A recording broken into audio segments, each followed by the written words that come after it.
Pedro, um homem escolhido por Jesus, é o tema da palavra de hoje. A escolha que Jesus fez dos apóstolos nos surpreende de uma forma muito extraordinária. Vemos que Deus ele não escolheu nenhum empreendedor. Eram homens com muitas limitações. Não vemos que esses homens eram homens de uma nobre estirpe, não. Nenhum deles ocupava o topo da pirâmide social. Eram apenas galileus, uma raça desprezada. Eram homens iletrados, marginalizados socialmente. Homens carregados de uma cultura religiosa, às vezes com secretismo religioso. Pedro era um inconstante, André era tímido, Tiago e João, conhecidos como filhos de trovão, Tomé incrédulo, e por aí vai. Um dos episódios mais marcantes do chamado de Pedro deu-se às margens do mar da Galileia. Quando Pedro, André, Tiago e João eram sócios, empresários de pesca, haviam trabalhado a noite toda sem nenhum sucesso. E voltando-se do labor noturno de redes vazias, não tinham nada para oferecer. Ao mesmo tempo que levavam as redes, as multidões apartavam Jesus. E às margens desse lago de água doce, também chamado Lago de Genezaré, Jesus fez do barco um púlpito, da praia um templo, da água espalhada um amplificador de som. E ali, no meio daquela multidão, Jesus ensina a grande multidão. E a pergunta que se deve fazer: por que Jesus entrou no barco de Pedro e não no outro barco? Por que Jesus se dirigiu a Pedro e não a outro companheiro de pescaria? Por que Jesus concentrou a sua atenção na vida de Pedro?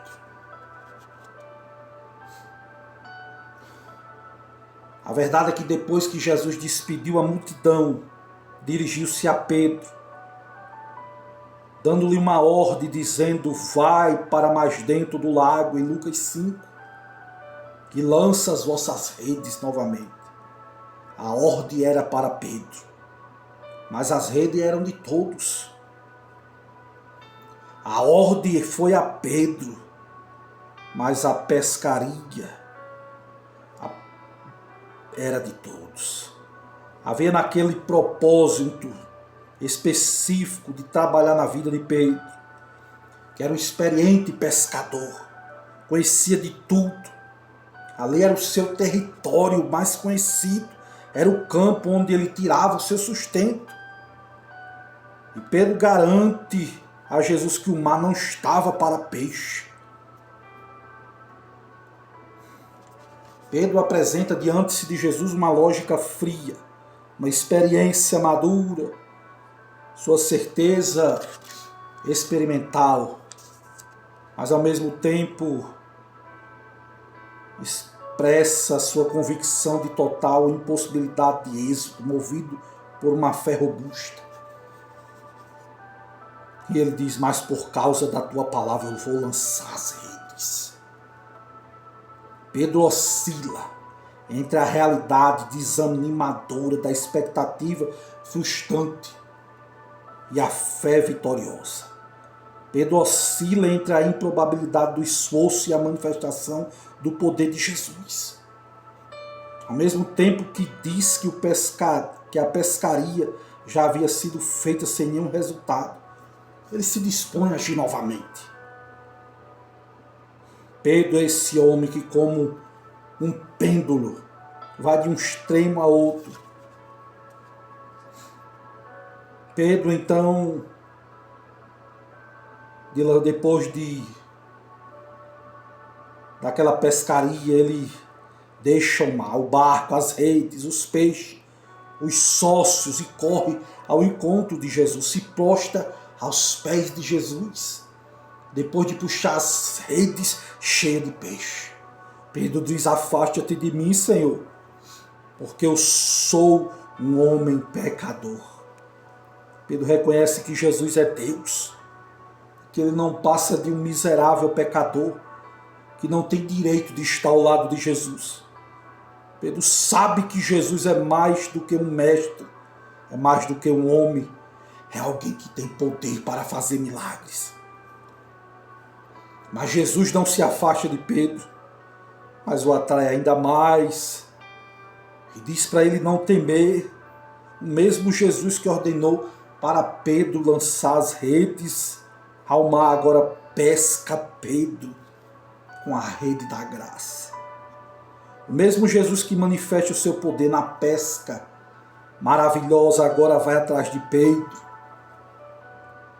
fazer a mais gloriosa das pescarias, a pescaria de homens.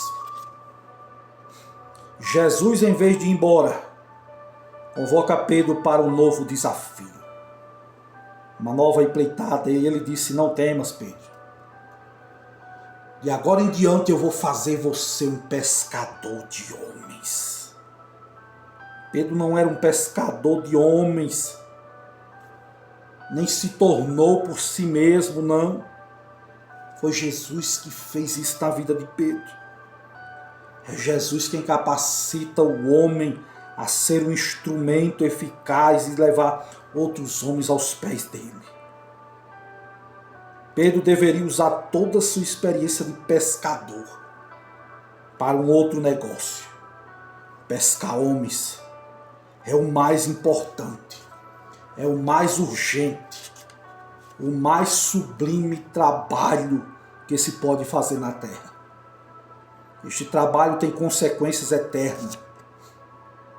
Nem todo o ouro do mundo poderia comprar a salvação de um homem. A partir desse momento, o dinheiro não deveria ser mais o vetor que governaria as movimentações de Pedro, mas a salvação de almas. Pedro deveria investir seu tempo, sua inteligência, seu esforço nas vidas.